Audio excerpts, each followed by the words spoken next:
አሁን ደግሞ ወደ መጨረሻ ላይ ደግሞ መሬት የተሰጣት መሬት ላይ ቤት ሰርታ ለመግባት ከኪራይ ለመውጣት በመታደርገው እንቅስቃሴ ላይ ሶሻል ሚዲያ ላይ ለመንቀሳቀስ ሞክረናል። በተወሰነ መንገድ አሳክተናል ብዬ አስባለሁ። ቤቱ ተሰርቶ አለቀ ባያልቅም ገብተንበታል። ግን ትልቅ አስተዋጽኦ ትልቅ ሚና እኔ አስታውሳለሁ ሙዳይ የተከራይሽበት ቦታ ውጪ ተብለሽ ችግር ላይ የነበርሽበት ጊዜ አሁን ቢያንስ እኮ መውደቂያ ያለና ገብቶ መጨረስ ይቻላልና አሁን ደስ የሚል ስሜት ላይ እንዳለሽ ይሰማኛል። እንኳን ደስ አለሽ በሏት እውነት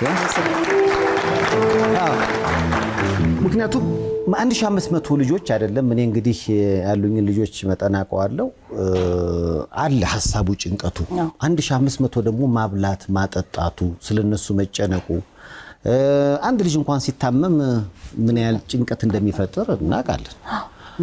ቸሬም አባት ነህ ታውቃለህ አይደል? አዎ በደንብ እና 1500 ደግሞ ሲሆን ኤኮን አስበዋል። በጣም ከባድ ነው።